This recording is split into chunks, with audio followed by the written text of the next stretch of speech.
खैर स्टार्ट कर लेते हैं। ठीक है, आज का जो हमारा टॉपिक है वो है एंगुलर जेएस।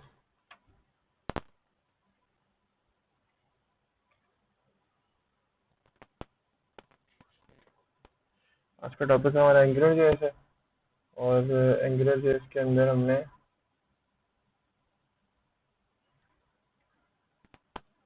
देखना है बच्चों को एंगुलर जेएस होता क्या है। स्टार्ट करते हुए आते हैं।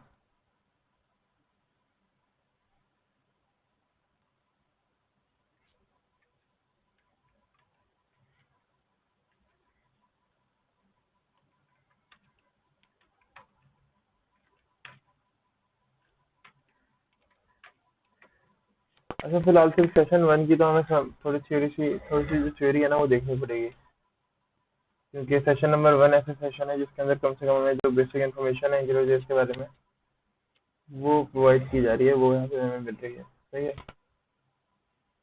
अच्छा, पहले तो ये बता दो, मेरी आवाज़ सबको सही आ रही है? मेरी आवाज़ के अंदर कोई लैग, कोई प्रॉब्लम नहीं है? अगर कोई प्रॉब्लम है तो भी बता दो।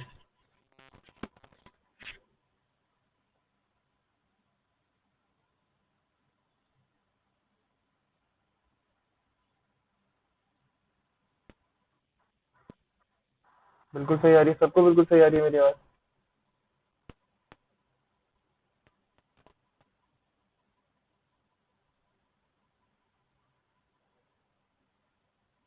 चलो ठीक है, आप लोग कुछ नहीं कह रहे, इसका मतलब मैं अज्यूम करूँ कि आवाज़ मेरी सही आ रही होगी। ठीक है, तो एंगुलर जेएस देख लेते हैं हम लोग। और अच्छा, ये सेशन 1 नहीं है, सेशन 2 ओपन हुआ है। ठीक है, हम ये चीज़ें प्रैक्टिकली देख लेंगे उस वक्त। थ्योरी सिर्फ सेशन 1 की देखनी है, जो कि इंट्रोडक्शन है बेसिकली।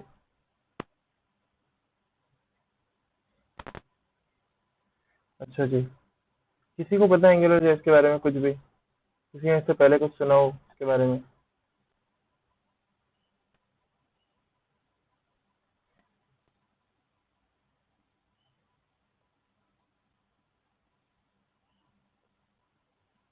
अच्छा जी, हम देखेंगे कि एंगुलर जेएस क्या होती है। फिर हम देखेंगे कि हम एंगुलर जेएस को ही क्यों चूज कर रहे हैं, यानी हम कुछ और क्यों नहीं पढ़ लेते, हम जावास्क्रिप्ट को ही लेट्स से क्यों नहीं आगे पढ़ लेते, या जावास्क्रिप्ट में ही हम एडवांसमेंट क्यों नहीं कर लेते। ठीक है, एंगुलर जेएस को ही क्यों करते हैं। ठीक है, फिर एमवीसी क्या होती है। एमवीसी के ऊपर थोड़ा सा एक एनालिसिस छोटा सा कर लेंगे कि एमवीसी का मतलब क्या होता है, एमवीसी इटसेल्फ कॉन्सेप्ट है क्या, एमवीसी हमें क्या चीज़ें प्रोवाइड कर सकता है। ठीक है, फिर हम ये देख लेंगे कि एंगुलर जेएस जो है वो यूज किस सेक्टर के अंदर होती है, किस तरह से यूज हो रही होती है। ठीक है, और एट दी एंड हम कम से कम कुछ प्रैक्टिकल एग्जांपल्स करके एक बेसिक जो एग्जांपल है कुछ वो ट्राई कर लेंगे, ताकि कोड से हम कम से कम एक इसे कहते हैं ना कि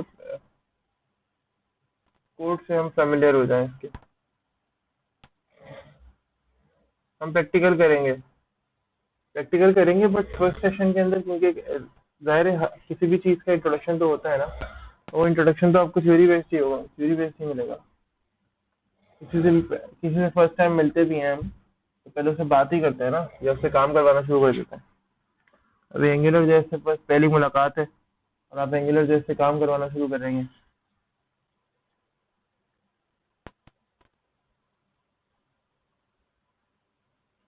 ये तो सोचे कि कितने मतलब ही हम लोग। अच्छा, फिर उसके बाद कुछ इंट्रोडक्शन देख लें। तो बेसिकली एंगुलर जेएस है क्या। एंगुलर जेएस एक जावास्क्रिप्ट का फ्रेमवर्क है। ठीक है, जो कि कुछ ब्राउजर बेस्ड एप्लीकेशन बनाने के काम आती है। ठीक है, यदि एंगुलर जेएस एक ऐसा प्लेटफॉर्म या ऐसा फ्रेमवर्क है जावास्क्रिप्ट का, जो कि ब्राउजर बेस्ड एप्लीकेशन बनाने के काम आती है, ब्राउजर बेस्ड वेबसाइट बनाने के काम आती है। ठीक है, it is useful in building single page web application. ठीक है, अब देखो, ये जो चीज होती है ना आमतौर पे वो सिंगल पेज एप्लीकेशन बनाने के लिए काम आती है। ठीक है, जैसे वो जो सिंगल पेज एप्लीकेशन होती है बेसिकली सिंपल वेबसाइट्स बनाने के लिए काम जो आती है ना, वो एंगुलर जेएस है। क्योंकि एंगुलर जेएस एक फ्रेमवर्क है, एंगुलर जेएस का सीन ये है कि ये बहुत सिंपल सिंपल जो एप्लीकेशन होती हैं उनको रन करने में, उनका कंटेंट दायरा वेरी कर रहा होता है। ठीक है, तो वो सब एक्सेस करने में, वो सब उस सब के साथ डील करने के अंदर काम आती है। ठीक है। अच्छा, इसका ओरिजिन देख लें तो बेसिकली अगर एंगुलर जेएस का ओरिजिन देख लें तो ये बनी, यानी ये रिलीज कहाँ हुई, इसको डेवलप किन किन लोगों ने किया। अच्छा, जो लैंग्वेजेस होती है ना, वो कोई डेवलपमेंट लैंग्वेज हो जाए, वो कोई फ्रेमवर्क हो जाए किसी चीज़ का, या वो कोई स्क्रिप्टिंग लैंग्वेज हो जाए, ये लेट से ये इनको ऐसे नहीं कहते कि इजाद हुई, या ये लेट से ये बनी कब। लैंग्वेजेस रिलीज होती हैं, ठीक है, इन पे काम चल रहा होता है। अब अगर मैं कहूँ ना कि ये बनी कब, तो क्या पता ये कभी बनी हो 2001 में, ये बनी हो 90s समथिंग में, ठीक है, बट इसको रिलीज कब किया गया, इसको रिलीज किया गया 2010 में। सही है। अच्छा जी, तो इट इज रिटन, अब देखें ये क्या लिखा हुआ है, it is written in JavaScript with reduced jQuery library. ठीक है, ये जावास्क्रिप्ट के अंदर लिखी जाती है, but with reduced jQuery library, ठीक है, जो कि jQuery लाइट भी कहलाती है। इसका मतलब है कि जावास्क्रिप्ट जितना कोड ये नहीं यूज करती, ठीक है, ये जावास्क्रिप्ट से बहुत कम कोड में आ जाती है और बहुत कम जगह पे मतलब वो काम कर सकती है जितना जावास्क्रिप्ट एक अच्छा खासा कोड जो कंज्यूम करती है और उसके थ्रू काम होता है, वो यहाँ पर बहुत कम जगह में हो जाता है, बहुत कम कोड के थ्रू हो जाता है। ठीक है। अच्छा, फिर Misko Hevery and Adam Abrons are the two developers. इन दो डेवलपर्स ने बेसिकली एंगुलर जेएस को डेवलप किया। ठीक है, इन दो लोगों ने रिलीज किया। इन लोगों ने काफी, ये जिस जगह काम करते थे वहां पर इन लोगों ने काफी वर्किंग की इसके ऊपर, एंगुलर जेएस के ऊपर, और देन इन्होंने एंगुलर जेएस को फिर रिलीज किया, डेवलप किया।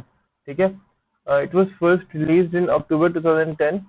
The latest version as now is AngularJS 2.4.3 in AngularJS। ठीक है। अच्छा, मे बी ये जो फंक्शन है, ये जो बुक है, जाहिर है ये तकरीबन 2 साल पहले, 1 से 2 साल पहले आई है ये बुक।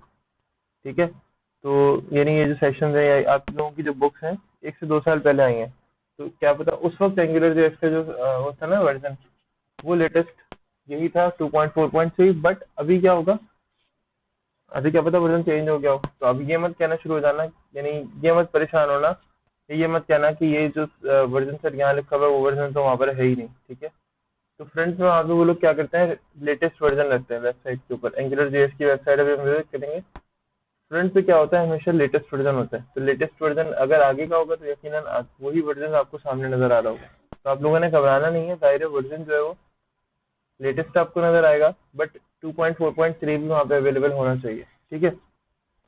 अच्छा, एंगुलर जेएस इंट्रोडक्शन। तो व्हाट इज एंगुलर जेएस? ठीक है जी, it enables the developer to encapsulate a portion of a page as one application। इसके अंदर होता क्या है कि ये आपको एक सर्टेन, हम इसके अंदर स्कोप्स के थ्रू काम करते हैं। स्कोप का मतलब पता है किसी को? हम scope based application, scope based समझ लो के काम कर रहे होते हैं। अच्छा, आप लोगों में से किसी ने कोई गेम खेला है, वीडियो गेम? लड़कों को पता होगा, आप लड़कों में तुम लोग लड़कों में से किसी ने पबजी खेला है? किसी ने PUBG, counter strike, assassin, call of duty,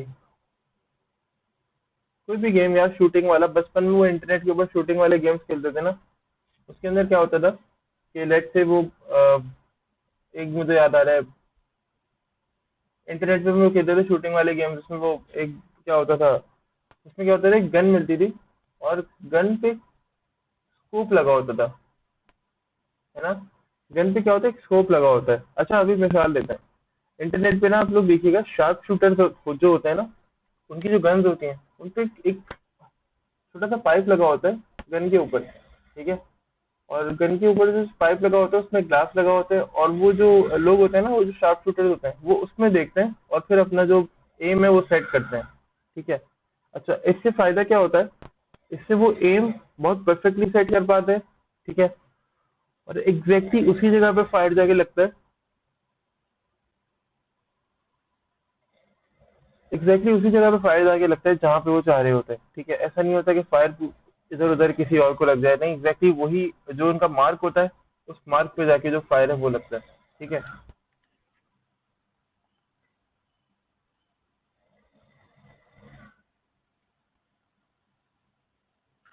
अच्छा ये स्कोप, तो फिर ये स्कोप क्या करता है, यानी मैं अब लेट्स से आप लोगों का सवाल होना चाहिए कि भाई आप स्कोप की एग्जांपल यहाँ क्यों दे रहे हैं। मैं स्कोप की एग्जांपल यहाँ पे दे रहा हूँ क्योंकि लेट्स से अगर मैंने स्कोप लगाया, ठीक है, और मिसाल दे रहा मेरे पास एक गन है, ठीक है, मैंने स्कोप लगाया, गन के ऊपर स्कोप सेट किया, ठीक है, वो जिस पाइप की मैं बात कर रहा हूँ वो स्कोप मैंने सेट किया, और अभी मैं एक शूटिंग रेंज पर हूँ, ठीक है, एक शूटिंग रेंज पर हूँ, और मेरे पास सामने एक बोर्ड है, और उस बोर्ड के ऊपर एक छोटा सा निशान बना हुआ है।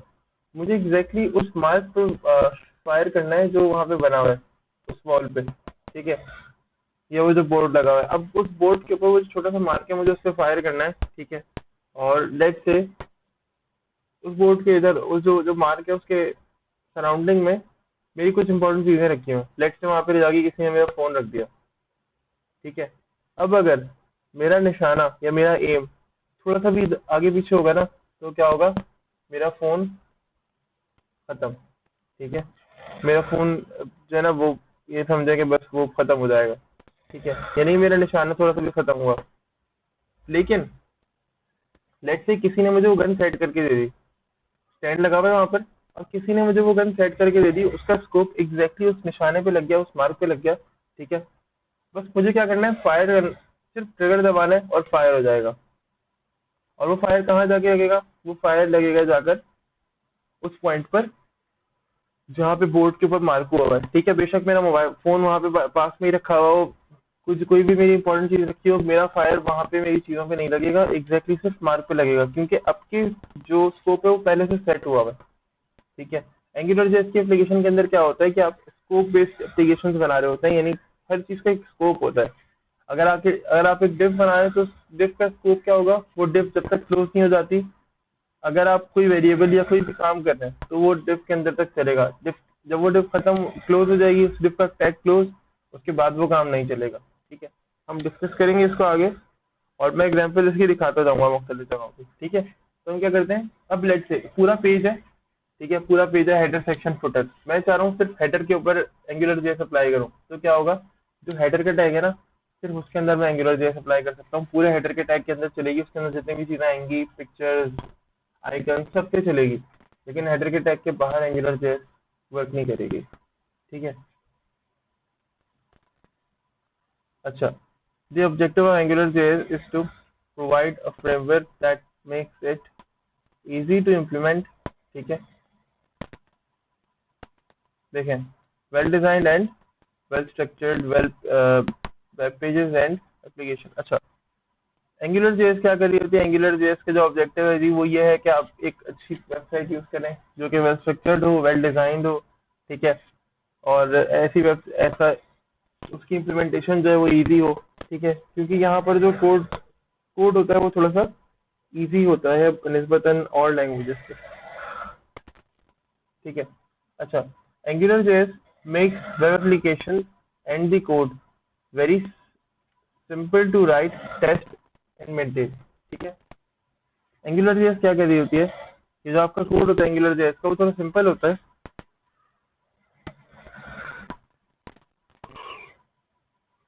सिंपल होने से मुराद मेरी ये है कि वो कोड इतना कॉम्प्लिकेटेड नहीं होता। अभी आप लोग जावास्क्रिप्ट पढ़कर आ रहे हो, ठीक है, आप लोग जब यहाँ पे काम करोगे तो आप लोगों का अंदाजा होगा कि वहाँ का जो कोड है वो इतना मुश्किल होता है, इसके यानी जाहिर है कंपैरिजन अगर दोनों का करें तो जावास्क्रिप्ट जो नॉर्मल होती है उसका कोड थोड़ा ज्यादा होगा, जबकि एंगुलर जेएस का कोड क्या होगा, वो रिड्यूस्ड फॉर्म में होगा, वो कम होगा, ठीक है, तो आपको सिंपल भी लगेगा वो, जाहिर है। देखें, देखो, जो बात है, जो चीज ज्यादा होती है ना, अगर किसी भी चीज का कोड ज्यादा होगा, ठीक है, तो वो हमें लगेगा मुश्किल है, किसी भी चीज का कोड कम होगा ना तो वो हमें लगेगा, क्योंकि उस वक्त क्या होगा कि हम ये सोच रहे होंगे यार ये कम मेहनत में ज्यादा अच्छा काम हो गया है। जबकि जावास्क्रिप्ट के अंदर क्या होता है, मेहनत ज्यादा करनी पड़ती है और काम बिल्कुल खास नहीं हो पाता, और ये जो भी मार्क कर रहा है राइट साइड के ऊपर ब्लू कलर के मार्कर से वो मिटा दे जल्दी से, शाबाश।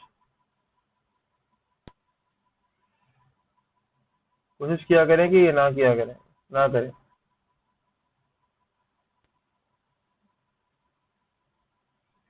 अच्छा, एंगुलर जेएस क्यों चूज करते हैं जी हम, एंगुलर जेएस ही क्यों चूज करें, तो भाई एंगुलर जेएस के यूज करने के कुछ रीजन है, क्यों कि it makes us implement MVC, ठीक है। और एमवीसी के जो कॉन्सेप्ट्स हैं उनको इम्प्लीमेंट करने के अंदर वो हमें आसानी एंगुलर जेएस देती है, ठीक है। Model components of angular JS and basic जो चीजें हैं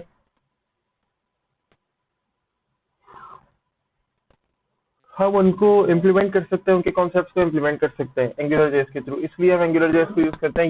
ये रीजन है हमारा यूज करने का, ठीक है, और चूज करने का, ठीक है। It allows us to have our custom defined tags in HTML. बिल्कुल बिल्कुल सही बात है जी। हमारे बेसिकली जो टैग्स है ना वो कस्टम डिफाइंड हो सकते हैं, यानी ऐसा हो सकता है कि मैं किसी टैग को डिफाइन कर सकता हूँ, ठीक है। और एचटीएमएल का जो टैग होगा, कोई कोई भी एचटीएमएल का टैग होगा, उसके अंदर मैं कुछ ना कुछ एक ऐसा एट्रीब्यूट पास कर सकता हूँ जो कि मेरी एंगुलर जेएस की एप्लीकेशन के साथ कंपैटिबल हो। बेसिकली वो वेबसाइट पर मेरी एंगुलर जेएस की एप्लीकेशन भी बन जाती है, ठीक है, क्योंकि मैं उसमें एंगुलर जेएस को यूज कर रहा होता हूँ, तो फिर वो एंगुलर जेएस की एप्लीकेशन भी बन जाती है, ठीक है। अच्छा, it provides simple and flexible filters that helps us to easily format data। अच्छा, फिल्टर्स हम आगे पढ़ेंगे। एंगुलर जेएस क्या कर रही होती है, हमें कुछ ऐसे फिल्टर्स प्रोवाइड कर रही होती है, ठीक है, जिनके थ्रू हम क्या कर सकते हैं, हम बहुत आसानी से डाटा को फॉर्मेट कर सकते हैं, ठीक है। हम वो फॉर्मेटिंग वाला काम जो है वो आगे पढ़ेंगे, तो फिल्टर्स उसमें आते हैं। Why do we choose Angular JS, अभी कुछ रीजन हमने देखे थे, ठीक है, उन्हीं रीजन को आगे लेके चलते हैं। सम ऑफ रीजन है हम क्यों चूज करते हैं angular JS. Angular JS less code use करती है, ठीक है, ट्रेडिशनल जावास्क्रिप्ट से। Angular JS application need less document, बिल्कुल लेस डॉक्यूमेंट ऑब्जेक्ट मॉडल, क्योंकि कम जगह चाहिए होती है, तो हमें जो वो डॉक्यूमेंटेशन जो होती है, स्क्रिप्टिंग और कोडिंग जो होती है वो कम करनी होती है, ठीक है। अच्छा, it supplies several built-in services that helps us to implement our own services। अच्छा, एक और बात, यहाँ पे कुछ सर्विसेज का आप लोग नाम सुनेंगे, और सर्विसेज हम throughout our classes Angular JS के अंदर यूज कर रहे होंगे, लेकिन आप लोगों को ये भी बताऊंगा कि अपनी खुद की सर्विसेज कैसे क्रिएट करते हैं। कोई सर्विस लेट्स से मैंने खुद की क्रिएट की अपनी, ठीक है, तो वो सर्विस अगर मैंने अपनी क्रिएट कर ली, ठीक है, वो सर्विस किस तरह से यूज होती है ये भी बताएंगे आपको, सही है। अच्छा जी, और सर्विसेज बेसिकली होती क्या है ये भी हम डिस्कस करेंगे क्लास के अंदर। It is easy to test applications and develop them using a test-driven approach। अब ये बेहतर है, ये आसान है कि आप किसी वेबसाइट को, लेट्स से आपकी जो एप्लीकेशन है उसको टेस्ट कर सके, डेवलप कर सके यूजिंग टेस्ट ड्रिवन अप्रोच, जो क्योंकि एंगुलर जेएस की जो अप्रोच है वो टेस्ट ड्रिवन अप्रोच है, ठीक है, इसलिए। लो जी, एमवीसी। अच्छा, एमवीसी के बारे में अभी आपको पता चल गया होगा कि एम क्या होता है, वी क्या होता है और सी क्या होता है। जिसको अभी भी नहीं पता चला वो बताए, जिसको अभी पता चल गया वो भी बताए, ठीक है। चैट के अंदर, चैट बॉक्स के अंदर हम लिखे जरा क्या है एम क्या होता है इसमें। एमवीसी के अंदर M stands for, V stands for and C stands for. Basically MVC stands for क्या।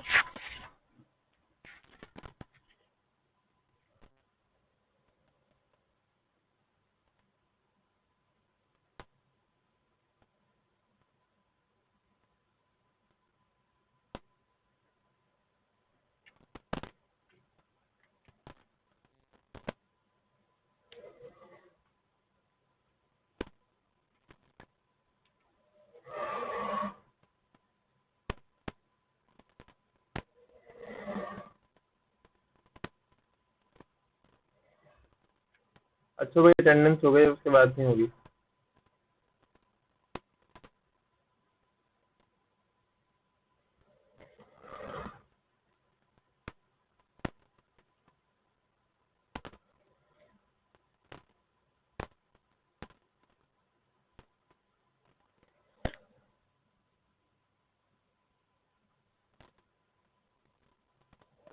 डेट क्या है आज,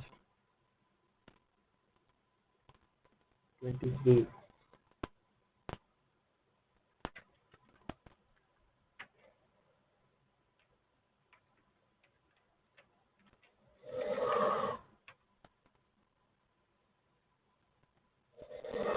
हाँ जी, आपके आंसर देखे थे। मॉडल व्यू कंट्रोलर, बिल्कुल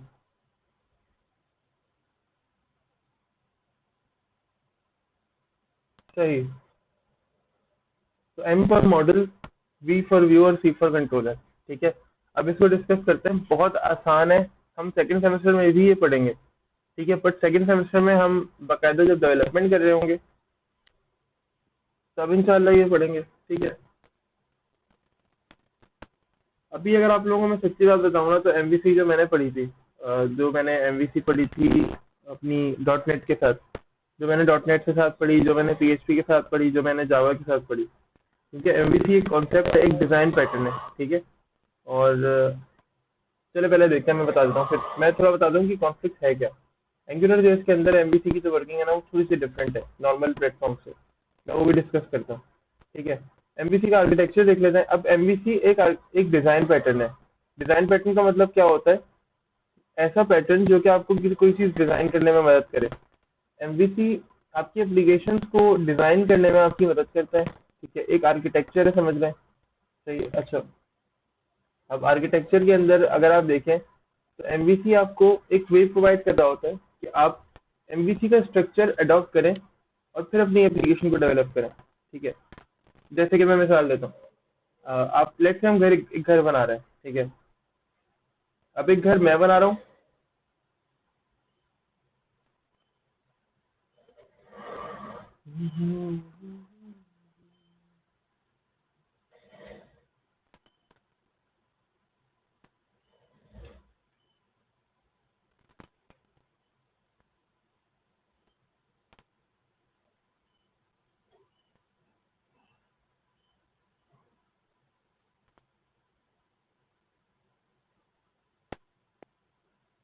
आ जाए सब लोग, फिर कंटिन्यू करते हैं।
अच्छा जी, वापस सही है, सब लोग आगे बढ़।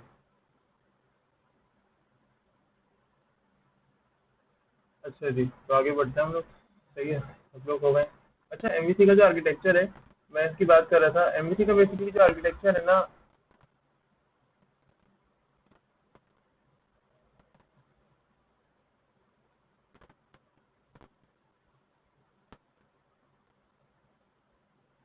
एमवीसी का जो आर्किटेक्चर है ना, बेसिकली एमवीसी का आर्किटेक्चर आपको ये कह रहा होता है कि लेट्स से मैं घर की मिसाल दे रहा था, ठीक है।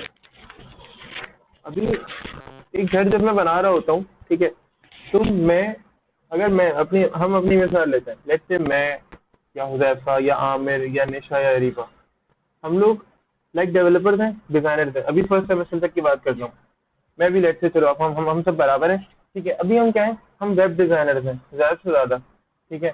हमें कोई वेबसाइट ऐसी बनानी भी नहीं आती कि हम उसके अंदर बहुत ज़्यादा कोई डेटाबेसेस वगैरह के साथ काम करें।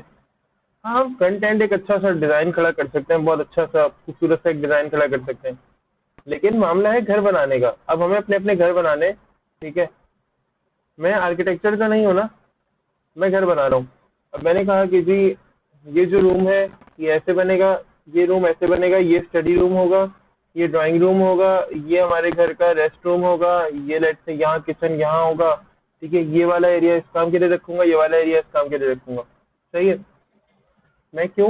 क्योंकि मैं तो आईटी से ताल्लुक रखता हूँ ना, मेरी फील्ड ही नहीं है ये, ठीक है। मैं जब घर बनाऊंगा तो क्या होगा, ये लेट से अगर मिसाल है, मैंने किसी के साथ देखा कि भाई घर इस तरह से बनाते हैं, इस तरह से जो है वो डिजाइनिंग होती है मैप्स की, ठीक है। मैं खड़ा हो गया, मैंने कहा भाई देखो ऐसे बनाते हैं और मैं इस तरह बना के दिखाऊंगा, ठीक है। मैंने अपने घर वालों के सामने बोला कि भाई मैं इस तरह बना के दिखाऊंगा, और फिर तुम लोग बताना कि कैसा कैसा आर्किटेक्चर है, कैसा डिजाइन है, ठीक है। मेरे घर वालों ने कहा ठीक है बनाओ।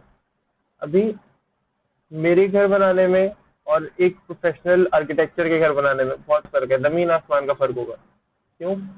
क्योंकि वो हर चीज को ध्यान में रखते हुए डिजाइन करेगा, जबकि मैं क्या सोचूंगा, मैं सोचूंगा यार इस कमरे के अंदर ना हवा आनी चाहिए, ठीक है, यहाँ पे ये चीज होनी चाहिए। मैं क्या करूंगा, मैं ये सोचूंगा यहाँ पे ये चीज होनी चाहिए, क्योंकि मेरा अपना घर है। मैं दिल से सोचूंगा मेरा घर यार यहाँ पे ये चीज होनी चाहिए, यहाँ पे ना मुझे ये चीज अच्छी लगेगी। मैं वो सोचूंगा जो मुझे अच्छा लगेगा, मैं ये नहीं सोचूंगा जो ज्यादा फायदेमंद होगा, ठीक है। लेकिन अगर एक आर्किटेक्चर आएगा, वो क्या करेगा, एक डिजाइन के पैटर्न के थ्रू काम करेगा।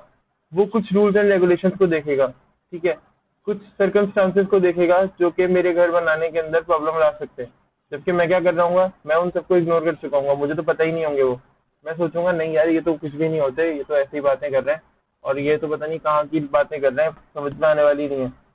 ये वाली बातें मैं सोचूंगा। जबकि अगर एक डिजाइनर होगा तो वो क्या करेगा, एक प्रोफेशनल आर्किटेक्चर होगा, वो क्या करेगा, वो सोचेगा कि ये रूल्स है, मुझे इन रूल्स को अपने ध्यान में रखते हुए ये घर डिजाइन करना है, ठीक है।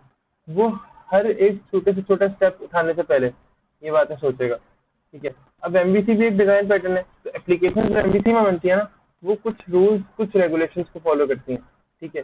ऐसा नहीं कि अपनी मर्जी से बस कुछ भी करते चले गए और हो गया काम। एंगुलर जेएस एमवीसी के पैटर्न को फॉलो करती है। एमवीसी का जो पैटर्न है मैं वो भी डिस्कस करता हूँ, वो भी हम बताते हैं क्या होता है, ठीक है। सपोर्ट दी एमवीसी आर्किटेक्चर इन सॉफ्टवेयर डेवलपमेंट, ठीक है। दी मॉडल होल्ड्स डेटा। अब देखना, जो मॉडल होता है वो डेटा को होल्ड करता है, जितना भी आपने डेटा रखना है ना अपनी एप्लीकेशन में, वो मॉडल होल्ड करेगा, ठीक है। लेकिन अगर आप लोगों को एक बात बताऊँ ना, एंगुलर जेएस के अंदर जब हम यहाँ पे एप्लीकेशन बनाएंगे, लिटरली ये बात झूठी साबित हो जाएगी। ये जो ये कह रहा है ना, ये गलत बयानी से काम ले रहा है, ठीक है। अभी अभी अभी नेक्स्ट क्लास में एमवीसी नेक्स्ट क्लास में इम्प्लीमेंट करेंगे। आज फिलहाल हम कुछ बेसिक सिंटेक्स सीखेंगे। हम नेक्स्ट क्लास में जब एमवीसी इम्प्लीमेंट करेंगे ना, लिटरली ये जो लिखा हुआ है ना, दी मॉडल होल्ड्स दी डेटा, खुद देखोगे कि मॉडल नहीं होल्ड करता, कंट्रोलर डेटा को होल्ड करता है यहाँ पे। वैसे जो लॉजिक एमवीसी की है उसके अंदर मॉडल ही डेटा को होल्ड करता है, लेकिन यहाँ पे एंगुलर जेएस के अंदर ये वाली लॉजिक ना थोड़ी सी आगे पीछे, कंट्रोलर डेटा होल्ड कर रहा होता है यहाँ पे, ठीक है। अच्छा, दी व्यू होल्ड्स विजुअल लेआउट, ये बिल्कुल सही है। व्यू क्या कर रहा होता है, विजुअल लेआउट जो आपकी प्रेजेंटेशन होती है, जो आपका डिजाइन होता है, वो व्यू होल्ड करता है, ठीक है, वो व्यू होल्ड करता है, ठीक है। वाइल द कंट्रोलर, देखो, while the controller coordinate with the model and view. Controller क्या करता है, कोऑर्डिनेट करता है मॉडल एंड व्यू। लेकिन तुम लोग जब एप्लीकेशन यहाँ बनती हुई देखोगे ना, तो तुम्हें ऐसा लगेगा कि क्या है, जो मॉडल है वो कोऑर्डिनेट कर रहा है कंट्रोलर और व्यू से, ठीक है। तो थोड़ा सा वहाँ पर है, थोड़ा सा डिफरेंस आता है, लेकिन नॉर्मल जो एंगुलर जेएस का कॉन्सेप्ट है वो वही है जो अभी मैं बताने वाला हूँ, ठीक है।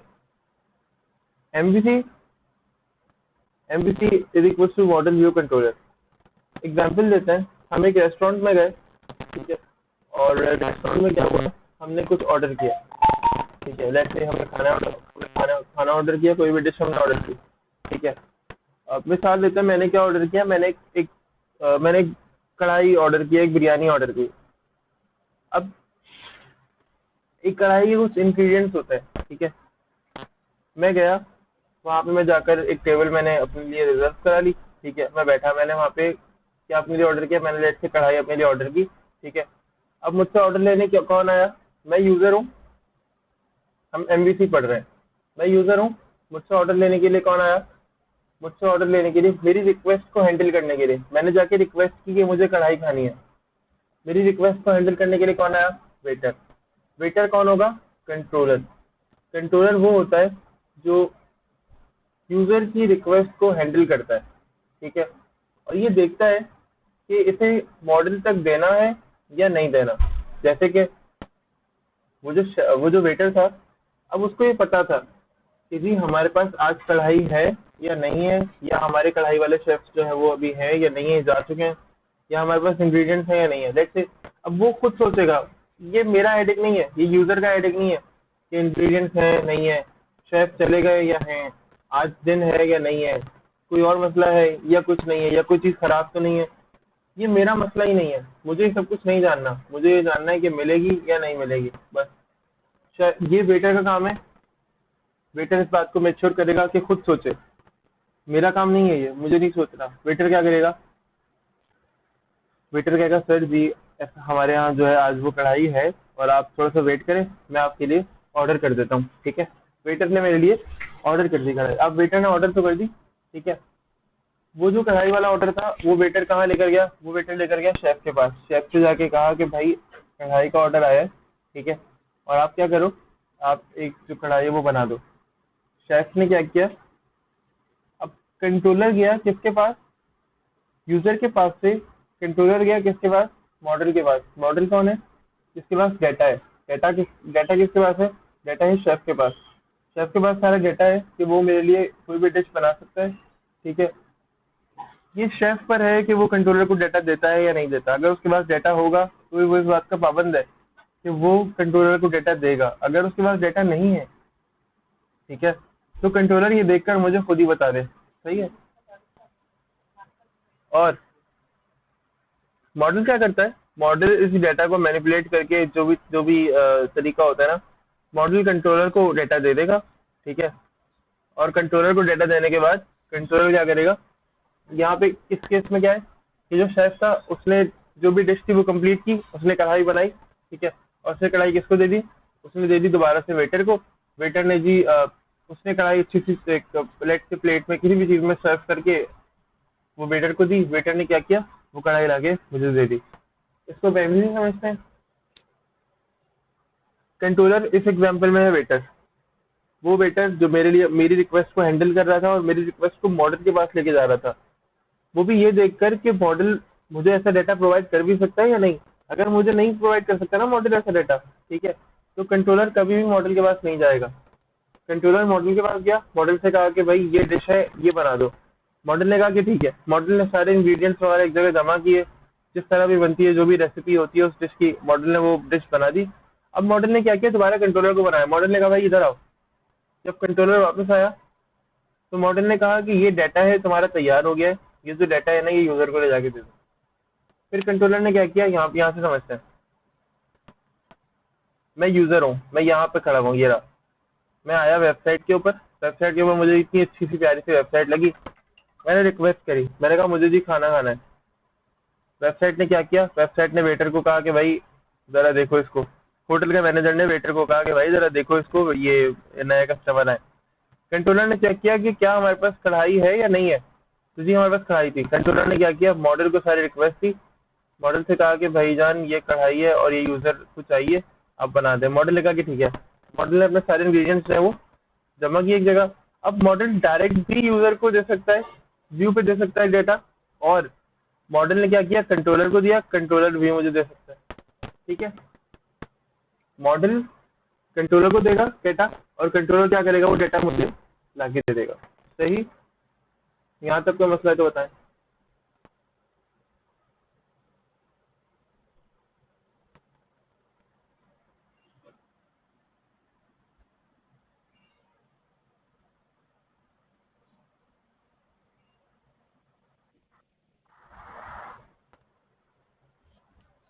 अच्छा नहीं है मसला, गुड।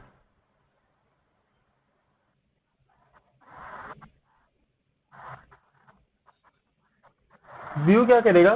व्यू की रिक्वेस्ट जाएगी। व्यू का मतलब क्या है? मैं यूजर हूँ, ठीक है, मैंने लेट से मैंने कोई डाटा की रिक्वेस्ट की, मैं वेबसाइट पर आया, मैंने किसी डाटा की रिक्वेस्ट की। ये नादरा की वेबसाइट है, और नादरा की वेबसाइट पे क्या होता है, हम सबके सीएनआईसी की डिटेल्स होती हैं, ठीक है, मैं साथ देता हूँ।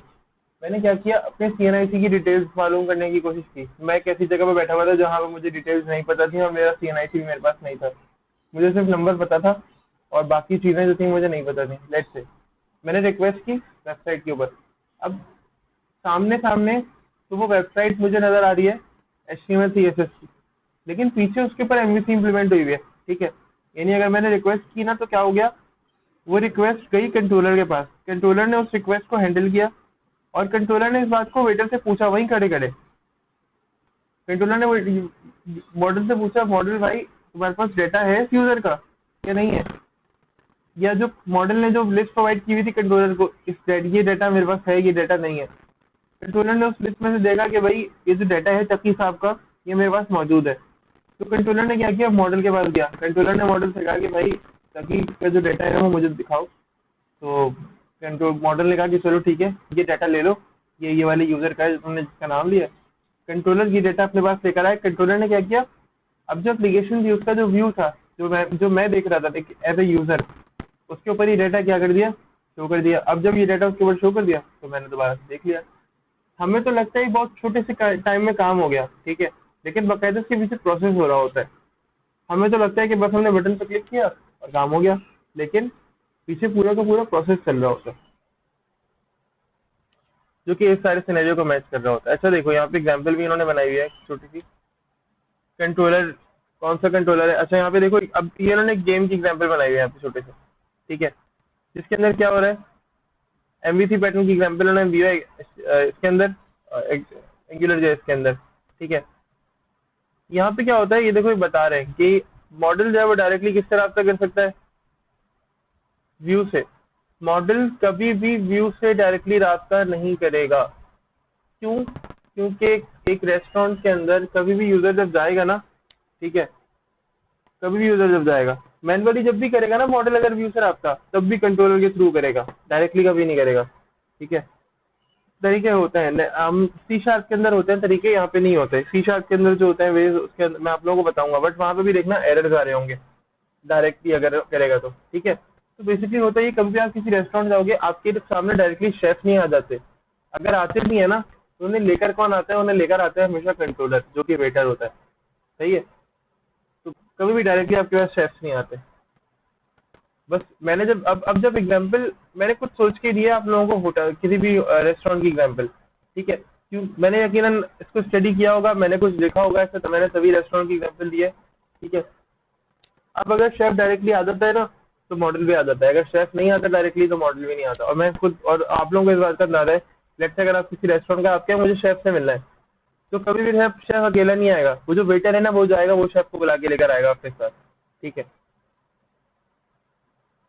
बहुत आसान है, बहुत आसान है, बहुत आसान है। MVC के कॉन्सेप्ट इतने मुश्किल नहीं है, बहुत ईजी है। अच्छा यहाँ पे देखें कि MVC का जो आर्किटेक्चर है वो क्या कर रहा होता है, आपको किस तरह का फायदा दे रहा होता है, कौन कौन से बेनिफिट्स हैं। तो MVC स्टाइल जो है वो, MVC style architecture offers us a huge reduction, ठीक है। क्या प्रोवाइड कर रहा है? एक बड़ी रिडक्शन प्रोवाइड कर रहा है, ठीक है, in the effort required for the overall application development. ये ओवरऑल एप्लीकेशन की जो डेवलपमेंट होती है ना, उसके अंदर आपको एक रिडक्शन प्रोवाइड कर रहा है किस चीज की, एफर्ट की। यानी अब आपको एफर्ट जो है वो उतनी नहीं करनी पड़ रही जितनी आपको पहले करनी पड़ती थी। विदाउट MVC जितनी एप्लीकेशन के अंदर एफर्ट करनी होती है, उतनी MVC के साथ नहीं करनी होती। ये तो बात बिल्कुल सही है, ठीक है। Through MVC we apply the principles of separation of concern, ठीक है। तो आप क्या कर सकते हैं, MVC के थ्रू जितने भी कंसर्न होते हैं, जो अलग अलग आपकी लेट्स से आपकी जो अलग अलग टॉपिक्स होते हैं ना, जिन पर आप सोच रहे होते हैं, जिन पर आपकी फिक्र होती है, उन सबको आप अलग अलग कर सकते हो, ठीक है। अच्छा, फिर MVC helps in the testing phase also. It leads to applications that are much easier to test unit wise, और इवन बहुत सारे अलग अलग टाइप होते हैं टेस्ट के, एमवीसी की जो एप्लीकेशन होती है ना उसको टेस्ट करना आसान होता है, क्योंकि उसके अंदर होता क्या है, हर चीज़ सेपरेटेड होती है, हर मॉड्यूल, हर हर चीज़, हर फंक्शन, ठीक है, हर चीज़ सेपरेट होती है, तो उसको टेस्ट करना बहुत आसान होता है। जब कोई भी चीज़ बिखरी हुई होती है ना, तो उसको टेस्ट करना आसान होता है, क्योंकि आप छोटे छोटे कंपोनेंट्स में उसको डिवाइड कर सकते हो और उस छोटे छोटे कंपोनेंट्स उठा के उनको टेस्ट कर सकते हो। जबकि अगर कोई चीज़ एक एप्लीकेशन के थ्रू, या ये समझ लो कि वो एक एप्लीकेशन पूरी एक साथ होती है, उसको टेस्ट करना थोड़ा सा मुश्किल हो जाता है, क्योंकि अब क्या होता है, आपको उसे ब्रेक करना होता है खुद, और अगर वो ब्रेक हो गई और फिर दोबारा आप उसे उस तरह से नहीं जोड़ पाए, ठीक है, आप उसको उसके कंपोनेंट्स को उस तरह से नहीं सेट कर पाए, तो प्रॉब्लम होगी। अच्छा, MVC is a tried and tested way to build robust application. Robust application वो एप्लीकेशन होती हैं थोड़ी सी फास्ट होती हैं और क्विक होती हैं। Let's say like application which are even more enterprise type. ये कुछ कोड है, हम देखेंगे अभी आगे चल के, ठीक है, ये इस तरह की एग्जांपल्स होती हैं, बाइंडिंग वगैरह कैसे होती है। अच्छा, ये कुछ एप्लीकेशंस है, ये कुछ एग्जांपल्स हैं एंगुलर जेएस की। ये कौन कौन सी एप्लीकेशंस हैं वो एंगुलर जेएस के थ्रू बनी होती हैं। तो भाई यूट्यूब जो है PS3 की वो बनी हुई है। फिर पेटीएम एक इंडियन पेमेंट मेथड है, पेटीएम, जो कि इससे बना हुआ है, यानी इससे क्या बना हुआ है, उसके फ्रंट एंड पे ही अप्लाई हुई है। फिर फ्रीलांसिंग की जो वेबसाइट है, जो सबसे बड़ी वेबसाइट है फ्रीलांसिंग की, उसमें एंगुलर जेएस अप्लाई हुई है फ्रंट एंड पे। फिर एंगुलर जेएस की अपनी एप्लीकेशन, जाहिर है एंगुलर जेएस की अपनी एप्लीकेशन पे भी एंगुलर जेएस अप्लाई नहीं होगी, तो फिर एंगुलर जेएस का फायदा ही नहीं है कोई, यानी फिर तो होना ही नहीं चाहिए, इसको डूब मर जाना चाहिए। अभी पॉस नाम की एक वेबसाइट है, ठीक है, मैप्स वगैरह के अंदर काम आती है, इनके मैप्स वगैरह होते हैं कस्टमाइज, ठीक है। इसके बाद मालजी नाम की एक वेबसाइट है, ठीक है, शॉपिंग वगैरह में आती है काम। ये जो है वो एंगुलर जेएस के थ्रू बनी हुई है, ठीक है। समरी को एक मतलब रीड कर लें, मैं क्वेश्चन आज दूंगा और एक छोटा सा कोड लिखने को दूंगा और एक क्वेश्चन दूंगा, तो समरी रीड कर लें अच्छी तरह से, और मैं सेशन भी दे दूंगा, रीड वगैरह करना हो, और अगर हम्म एक क्वेश्चन दूंगा और साथ में, यानी एक क्वेश्चन अलग है, दो क्वेश्चन दूंगा। एक क्वेश्चन ऐसा होगा जो आपको नीचे आंसर करना होगा क्लासरूम पर, और एक क्वेश्चन ऐसा होगा जिसका कोड आपको लिख के मुझे सेंड करना होगा।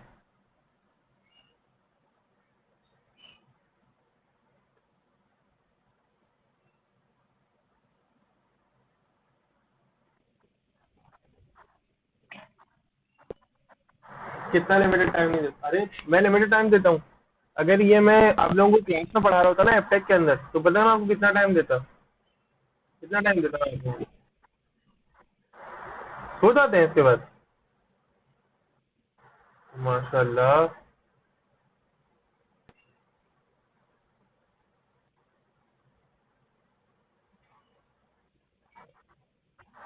भाई उठने का टाइम होता है कि सोने का टाइम थोड़ी होता।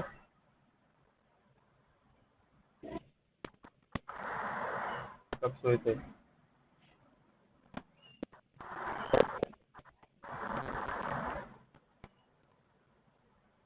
ये सिर्फ आपकी बात हो रही है, सबकी बात नहीं हो रही मैडम ये।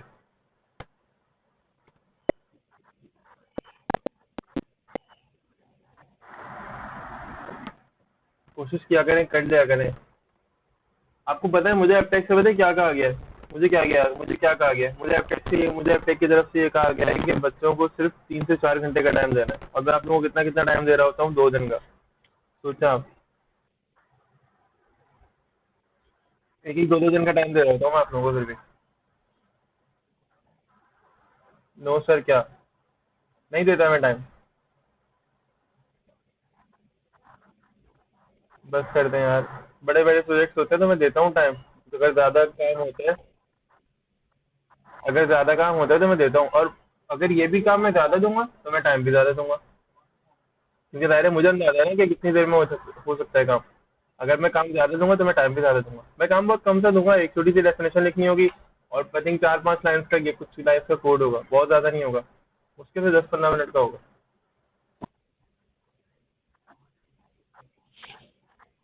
अभी करेंगे ना, अभी क्लास थोड़ी एंड हुई।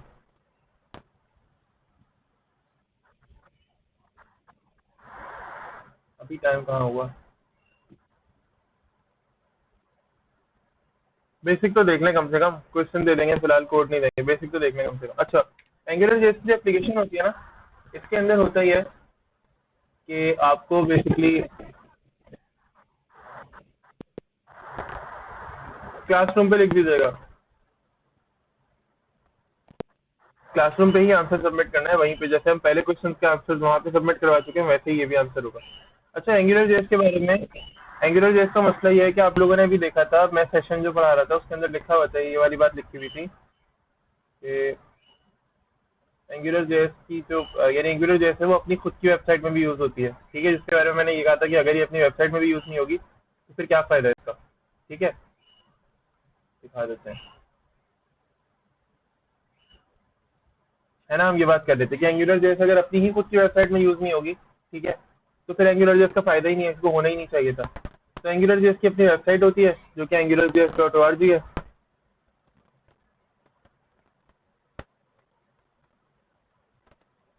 angularjs.org।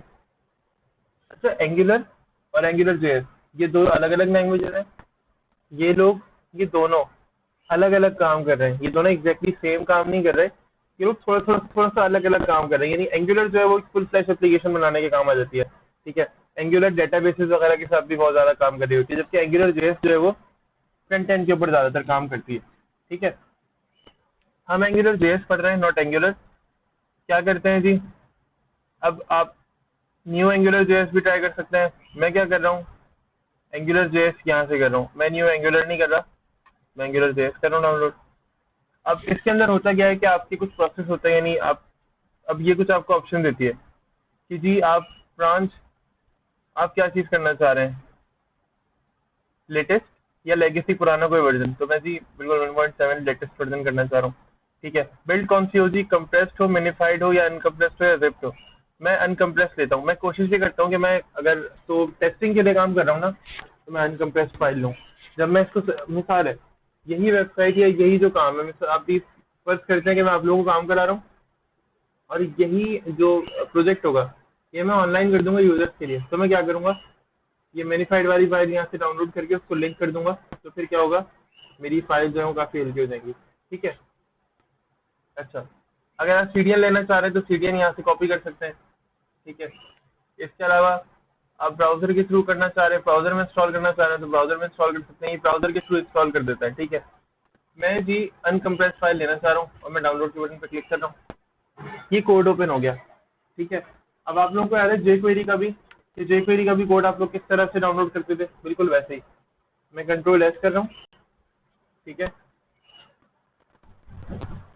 डेस्कटॉप पे एप्लीकेशन बनाऊंगा मैं, और लेसन 1 नाम रख रहा हूँ फिलहाल, मैं उसका फोल्डर बना लेते हैं यहाँ पर।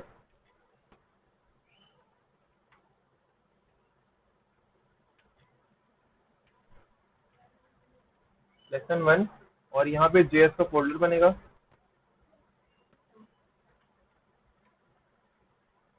जेएस की फोल्डर में क्या आ जाएगी, एंगुलर की एप्लीकेशन सेव हो जाएगी। अब ये देखो, एंगुलर डॉट जेएस की फाइल बनी है ये। ठीक है, डॉट जेएस की फाइल ही बनेगी, क्यों, क्योंकि ये जावास्क्रिप्ट का कोड है पूरा, ये जावास्क्रिप्ट की फाइल है, तो जावास्क्रिप्ट के साथ डॉट जेएस आता है। ठीक है, ये फाइल बन गई। अब करेंगे क्या, बंद कर देंगे और ड्रीमवीवर स्टार्ट कर लेते हैं, ड्रीमवीवर पे कर लेते हैं काम, बहुत ईजी होगा।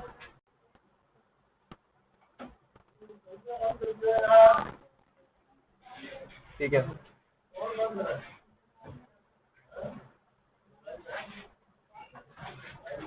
अच्छा एक नया प्रोजेक्ट भी बना लेते हैं साथ साथ। कंट्रोल है,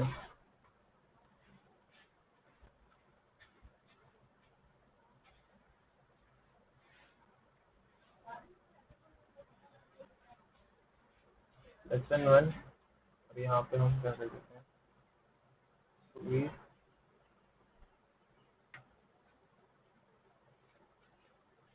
प्रोग्राम 1। ठीक है, कंट्रोल है, 12 प्रीव्यू मुझे आ गया यहाँ पर। ठीक है, अब स्टार्टिंग करते हैं। तो एंगुलर जेएस की जो एप्लीकेशन का सारा लेट्स से सिंटेक्स होता है ना, वो क्या होता है, एचटीएमएल के साथ ही मैं करूँगा। ठीक है, एचटीएमएल के साथ अगर मैं करके दिखाऊंगा ना तो शायद आप लोगों को अच्छी तरह समझ में आ जाए। एंगुलर जेएस की एप्लीकेशन जो सिंटेक्स होता है उसके अंदर क्या होता है, सबसे पहले यहाँ पे होते हैं कुछ डायरेक्टर्स। डायरेक्टिव्स क्या कर रहे होते हैं, आपकी हेल्प कर रहे होते हैं आपकी एप्लीकेशन को रन करने में, चलाने में, ठीक है। HTML का जो टैग है यहाँ पे एज एन एट्रीब्यूट एक डायरेक्टिव यूज होता है, ng-f, ये डायरेक्टिव यूज होता है, ठीक है। ये जो डायरेक्टिव है आपकी आपकी जो एप्लीकेशन है ना उसको रन कर, उसको चलाने में काम आता है, यानी एप्लीकेशन को स्टार्ट करने में ये काम आता है, ठीक है। आप जब भी चाहते हैं कि आपकी एप्लीकेशन जब वो स्टार्ट हो जाए तो आप क्या करोगे, एंगुलर जेएस के अंदर, यानी आपने एप्लीकेशन को एंगुलर जेएस के थ्रू स्टार्ट करना है तो आप क्या करोगे, HTML जो टैग है आपका, ठीक है, या इवन आपकी जो आप जिस भी सेक्शन के अंदर लगाना चाह रहे हो, हमने एक बात पढ़ी थी अपने एंगुलर जेएस के स्ट्रक्चर के अंदर कि जी आप अपनी पूरी वेबसाइट का कोई पोर्शन अपनी एप्लीकेशन बना सकते हो। जैसे मैंने डिफाइन किया था कि हेडर का जो टैग है ना उसमें तुम कोई ऐसा डायरेक्टिव यूज करो, कुछ ऐसा यूज करो कि क्या हो, तुम्हारी जो एप्लीकेशन का जो जितना भी डाटा है वो कहाँ पर अप्लाई होगा, सिर्फ और सिर्फ हेडर के टैग में, सिर्फ और सिर्फ हेडर के टैग में अप्लाई होगा, ठीक है। तो अभी क्या होगा, सिर्फ और सिर्फ जो HTML का टैग है ना उसके अंदर अप्लाई होगा। अब HTML के टैग के अलावा तुम चाह रहे हो बॉडी के टैग में अप्लाई करना तो सिर्फ बॉडी के टैग में हो जाएगा। तुम चाह रहे हो किसी एक पर्टिकुलर टैग के अंदर, कि किसी एक पर्टिकुलर टैग के अंदर अप्लाई हो, सारी एप्लीकेशन में ना हो, तो तुम सिर्फ उस टैग के अंदर ही एप्लीकेशन को स्टार्ट कर सकते हो। मैं फिलहाल चाह रहा हूँ कि पूरी जो HTML की एप्लीकेशन है, ये जो पूरी एप्लीकेशन नीचे तक है, ठीक है, मैं चाह रहा हूँ पूरा का पूरा HTML का पेज एंगुलर जेएस की एप्लीकेशन बन जाए, ठीक है। मैं इसलिए HTML के अंदर यूज कर रहा हूँ। अच्छा जी, इसके बाद क्या करेंगे, हेड के टैग में जावास्क्रिप्ट को लिंक करेंगे,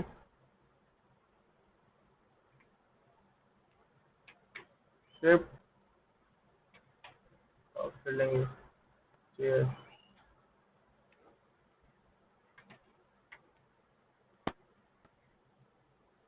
और जावास्क्रिप्ट की फाइल को भी हमने लिंक कर लिया, ठीक है।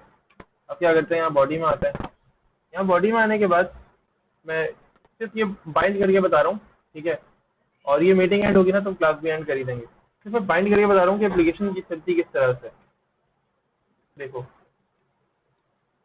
इनपुट टाइप टेक्स्ट, ठीक है, एज ए टेक्स्ट फाइल ले रहा हूँ मैं इसको, ठीक है, और इसका कोई नेम रख लेता है, नेम रख लिया, और नेम लेट से मैं कर देता हूँ टेक्स्ट।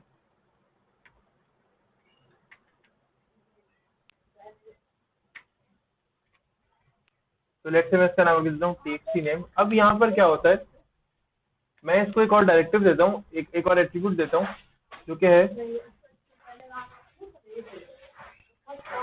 ng model. और ये ng मॉडल क्या होगा, ये ng मॉडल वो आईडी होगी, लेट से हम लोग आईडी यूज करते हैं मुख्तलिफ जगहों पे, ये ng मॉडल वो आईडी होगी जिसके थ्रू मैं क्या कर रहा हूँ, जिसके थ्रू मैं इसको बाइंड कर रहा हूँ, ठीक है। जरा देखना,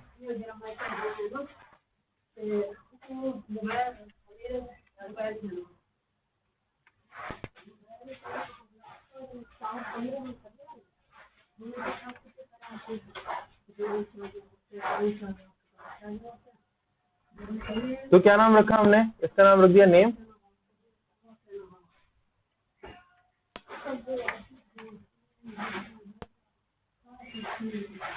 अच्छा अब देखना, अब हम मैंने जो मैं एक्सप्रेशन लिखूंगा ना उसे कहते हैं यहाँ पे रेगुलर एक्सप्रेशन। जब हमारी एप्लीकेशन स्टार्ट हो जाती है, या जो हमारी एप्लीकेशन में मुझे लेट से कुछ लिखना है, और मैं ही चाह रहा हूँ कि पैराग्राफ के टैग में जो डाटा है ना मेरे पास, वो डाटा, सॉरी पैराग्राफ के नहीं, इनपुट के अंदर, इनपुट के टैग में, इनपुट का जो मेरे पास ये जो टैग है या जो भी मेरे पास एलिमेंट है, इसके अंदर जो डाटा है मैं चाह रहा हूँ कि वो किसी पैराग्राफ में आ जाए, ठीक है। तो अभी तक क्या करते थे, जावास्क्रिप्ट की अगर बात करें तो जावास्क्रिप्ट के अंदर ही करते थे कि अगर मुझे चाहिए तो मैं क्या करता था कि एक टैग से लिया, उसकी आईडी दी, कैसे dot gate element by ID dot value, ठीक है, और फिर दूसरे के अंदर कैसे करते थे कि gate element by ID dot inner HTML, ठीक है, और फिर वो एक एचटीएमएल के अंदर जाता था। जबकि अभी कैसा हो रहा है ये, अभी ये काम जो है वो काफी ज्यादा इजी हो गया।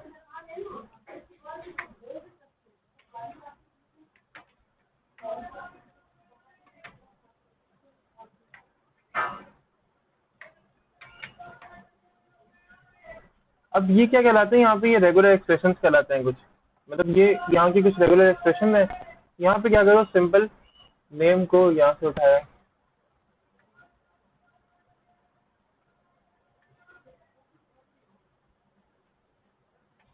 कंट्रोल एस, अभी देखना, मैं यहाँ पे कुछ लिखता हूँ।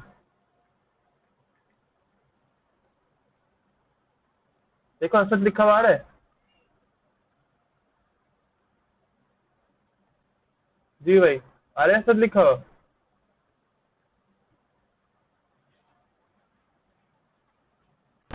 इस तरह आप क्या कर सकते हो, आप अपनी एप्लीकेशन को बाइंड, यानी ये बाइंडिंग भी कहलाती है, ठीक है।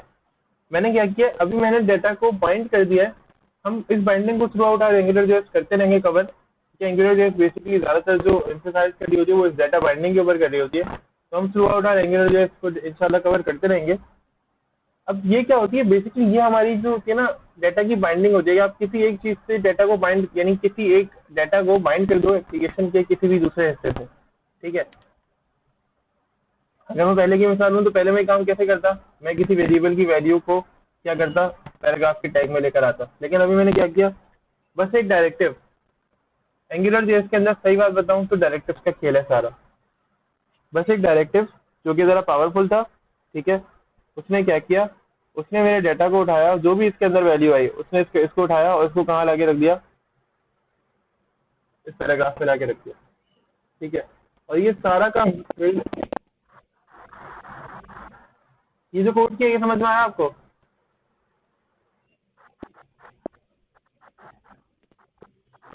मैं जो कह रहा हूँ, ये जो नेम्स क्या शो हो रही है,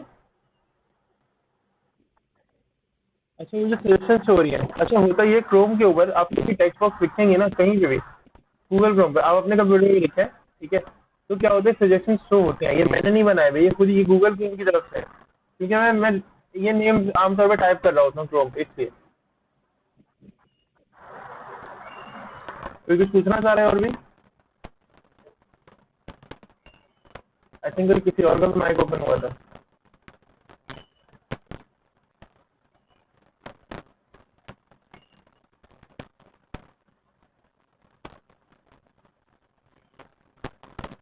किसी ने कुछ पूछना है तो पूछने का मसला नहीं है, ठीक है। यहाँ तक मसला।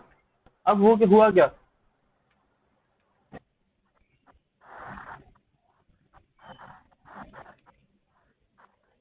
बिल्कुल ये आपको डाउनलोड करनी पड़ेगी।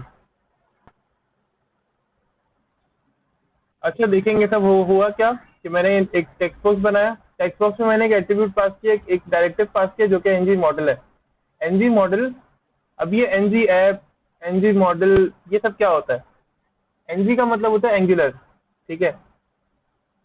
एंगुलर की शॉर्ट फॉर्म यहाँ पे एनजी लिखी जाती है, ठीक है। आप लोग भी एनजी लिखेंगे। एनजी मॉडल, एनजी ऐप, यहाँ पे जितने भी डायरेक्टिव होते हैं ना वो एनजी से स्टार्ट होते हैं, ठीक है। एनजी का मतलब क्या होता है, एंगुलर। और ये मॉडल को बाइंड करने के लिए मैंने नेम लिखा, इसकी वैल्यू नेम थी, यही नेम मैंने यहाँ पे पास कर दिया। अब जो भी इसके अंदर लिखी जाएगी वैल्यू, वो क्या होगी, यहाँ पर शो हो जाएगी। सही है, यहाँ तक कोई प्रॉब्लम?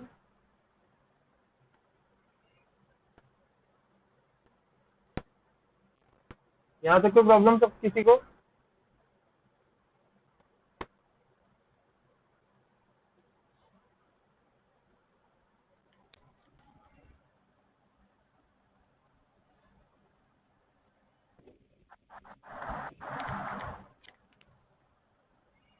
अच्छा चले ठीक है।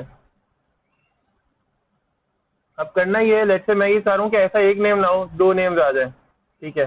तो क्या करें, इसको उठाए यहाँ से,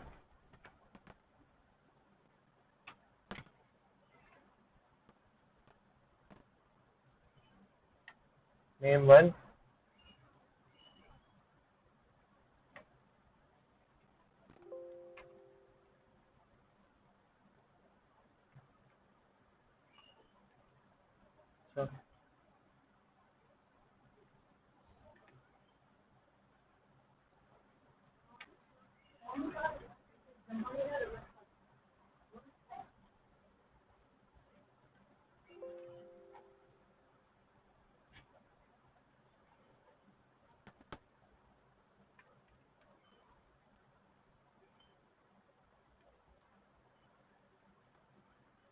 ठीक है। मल्टीपल टेक्स्ट बॉक्सेस यहाँ यूज कर सकते हैं। डाटा अलग अलग ही जा रहा है, जो नेम था वो नेम में जा रहा है, जो नेम वन था वो नेम वन में जा रहा है, ठीक है। और क्या कर सकते हैं जी? और ये कर सकते हैं कि लेट से अगर मैं यहाँ पे एग्जैक्टली बिल्कुल एक नई एप्लीकेशन बनाऊँ,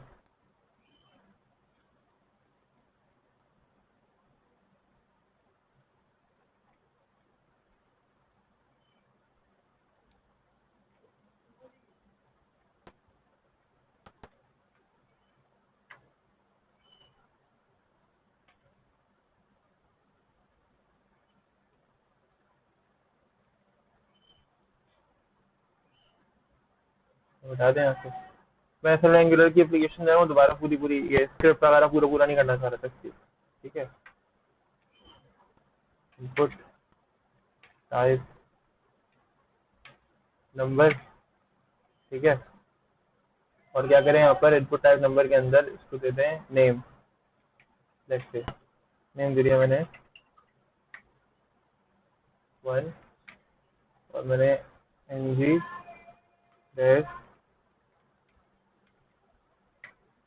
डैश मॉडल,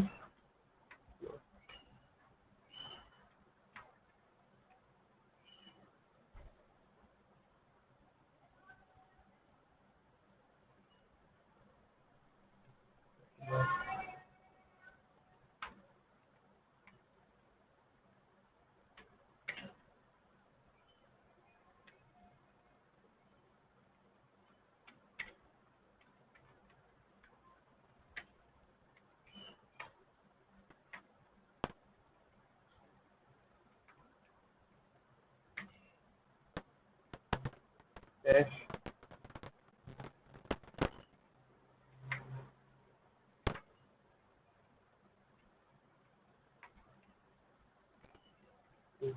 सही है। अच्छा, अब क्या कह सकते हैं यहाँ पे कर ये सकते हैं कि भाई लेट से मैं एक पैराग्राफ ले लेता हूँ।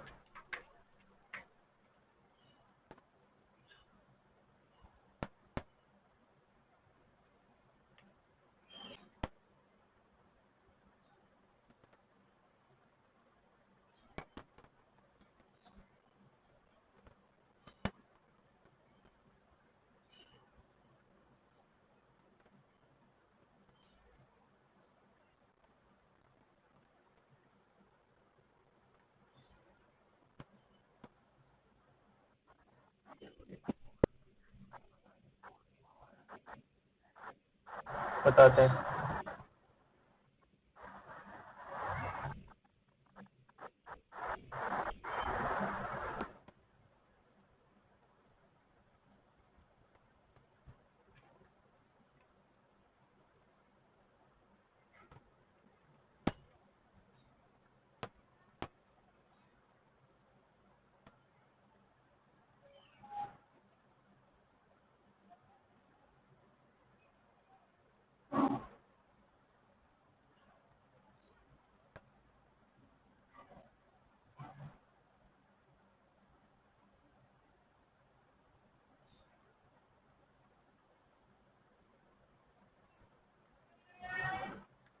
एक मिनट रुकना।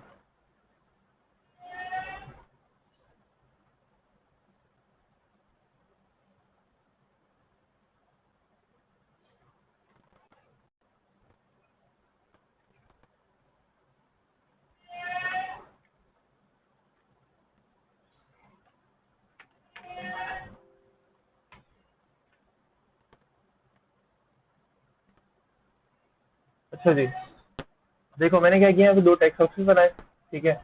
दोनों नंबर टाइप के हैं, दोनों को कोई नेम दिया और दोनों को एनजी मॉडल के अंदर कोई वैल्यू दे दी। अब ये वैल्यू कोई भी हो सकती है, ये तो मेरी मर्जी पर है, ठीक है।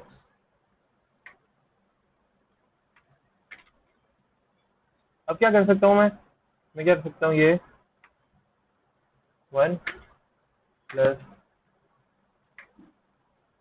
टू, इसको जरा मैं रन प्रीव्यू करके देखता हूँ इसका।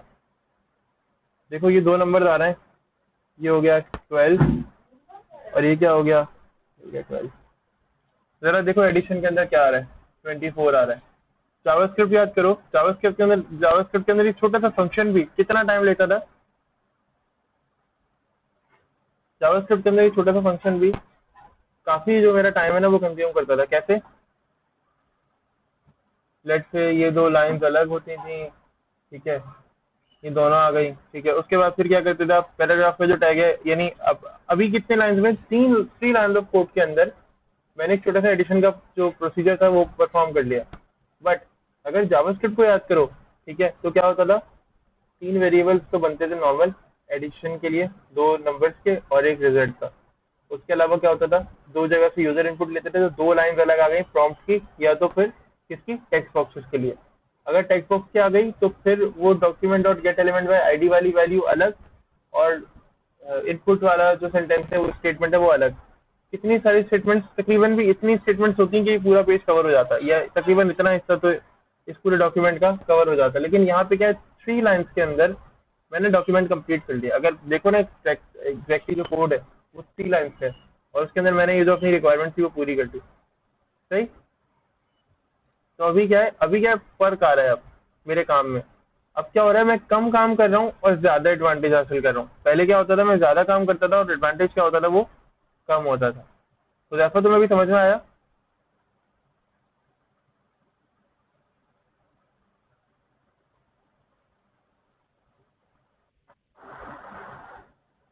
हाँ हुदैफा, समझ में आया तुम्हें।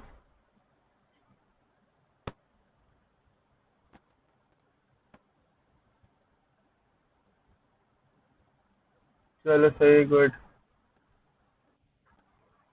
जी। हम्म। ठीक है, टैग क्यों यूज कर रहे हैं।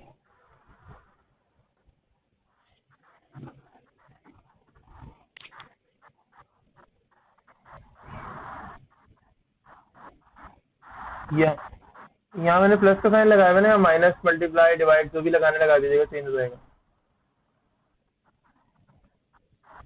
असल में पैरा का टैग मैंने इसलिए यूज किया है, मैंने मैंने पैराग्राफ का टैग इसलिए यूज किया है ताकि मैं इसको शो कर सकूं। आपको पता है ना, कोई भी टेक्स्ट वगैरह शो करने के लिए हम कौन से टैग्स यूज करते हैं, या तो HTML, या तो एच हेडिंग्स के कोई टैग होगा H1 से लेकर H6 तक, या तो पैराग्राफ का, या तो स्पैन का।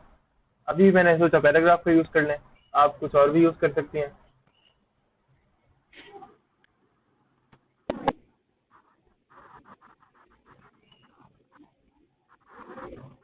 तो साथ करा सकते हैं।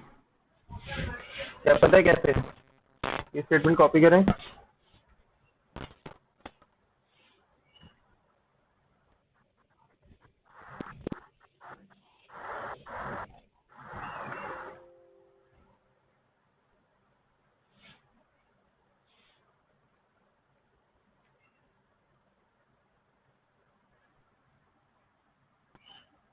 1 में से 2 गए तो -1 बचे, 1 में 2 ऐड हुआ है तो 3 बचा, सही है। अच्छा यहाँ पे जहाँ तो लिख दें, मसला नहीं है।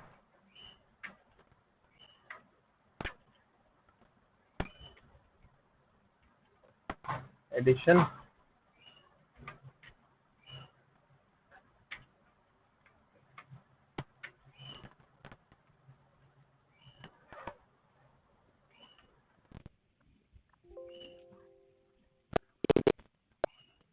बताते हैं। Oh sorry.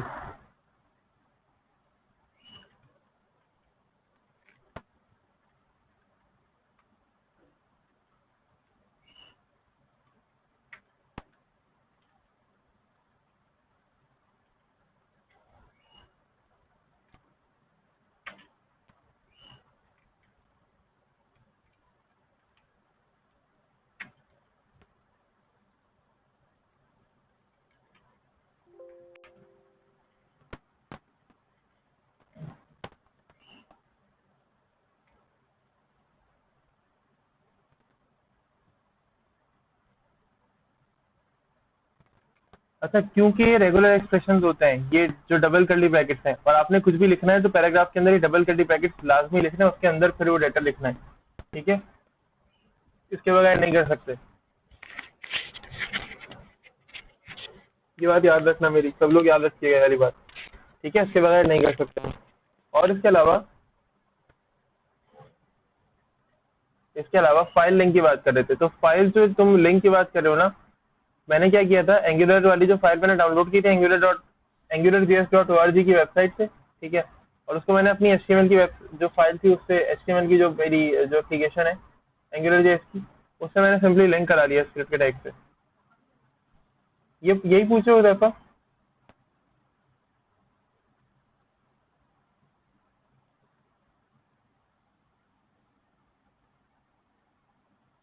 या अभी किसी का कोई क्वेश्चन नहीं आता है तो मुझे बताए।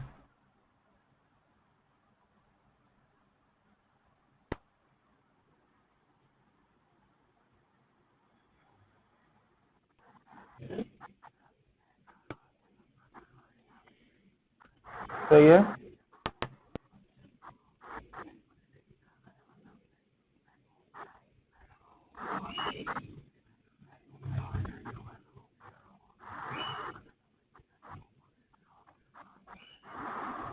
एडिशन भी तुम कर रहे हो, यानी साइन की सिलेक्शन भी तुम करोगे।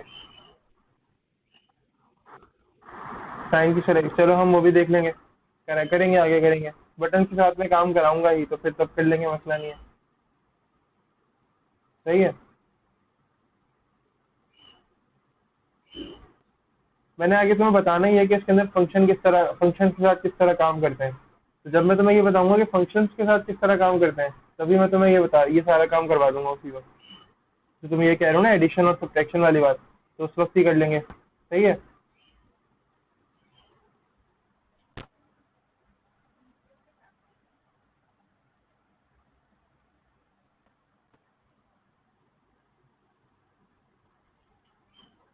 अभी फिलहाल तो मेरा मकसद ये था कि तुम लोगों को एक इंट्रोडक्शन दे दिया जाए कि इसका कोड जो होता है वो कितना शॉर्ट होता है और कितने ज़्यादा जो आपकी फंक्शनैलिटी है वो प्रोवाइड करता है। ठीक है, फिलहाल आज की क्लास को इतना रखते हैं। सही है, मुझे अंदाजा है तुम लोग भी परेशान हो रहे होगे। इतना रखते हैं क्लास को। और मैं, जी, असाइनमेंट क्लासरूम में पोस्ट कर देंगे। क्या है असाइनमेंट? असाइनमेंट ये दे देंगे आप लोग एमवीसी को ज़रा स्टडी करो, और एमवीसी के अंदर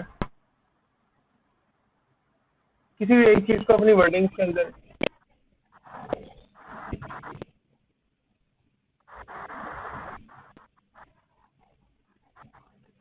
नहीं नहीं, मैं दे रहा हूँ असाइनमेंट।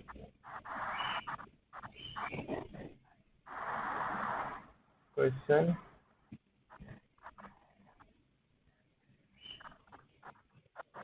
अरे नहीं यार, हम लोग परेशान हो जाओगे।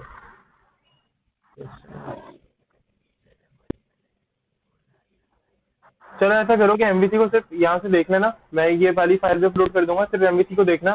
ठीक है, और कोई भी एक चीज़, या तो मॉडल या तो व्यू या तो कंट्रोलर, कोई भी एक चीज़ अपने वर्ड्स के अंदर डिफाइन कर देना। सही है, ये ऐसा करते हैं। चलो मल्टीपल चॉइस ऑप्शन भी मैं दे रहा हूँ, जाओ। ठीक है, बस कोई भी एक ऑप्शन सेलेक्ट कर देना, जो भी राइट ऑप्शन लगे। और मैं देख रहा हूँ, मैं जो भी क्वेश्चन यहाँ पे लिख के दे रहा हूँ तुम लोग गूगल से करके देते हो, वर्ड को चेंज कर दिया करो कम से कम।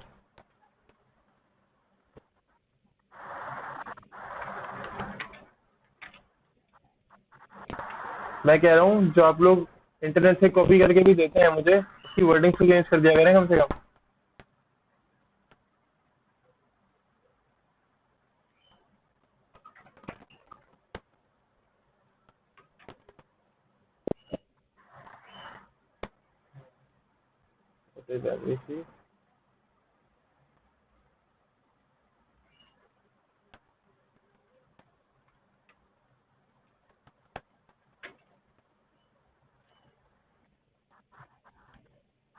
नहीं, यहाँ पे ऑप्शन ऑप्शन होंगे।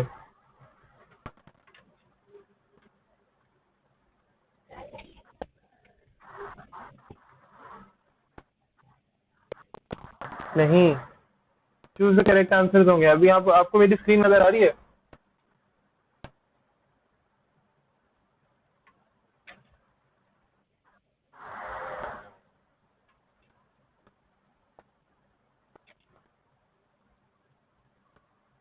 एक मिनट।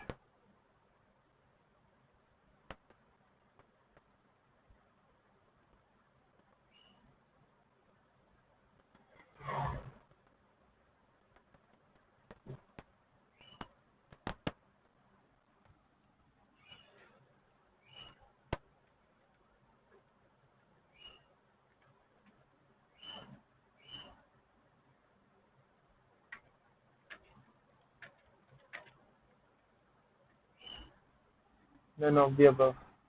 ठीक है जी। और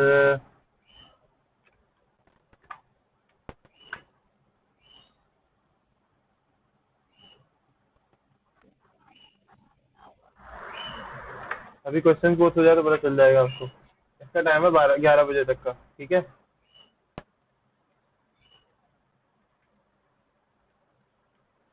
10:59 AM, अभी 11 बजे तक का टाइम है। अभी आ जाएगा ये सामने।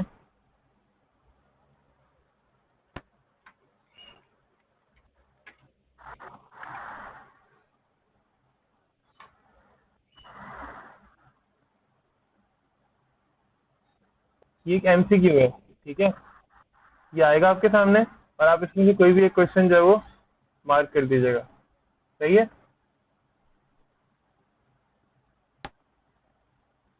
जैसे पेपर दिया था एबटेक का, जी काफी है। यही पहले देखते हैं, 11 बजे से पहले वाले का टाइम है, अभी अभी करके दें, ठीक है। और मैं फिलहाल कोड अपलोड कर देता हूँ।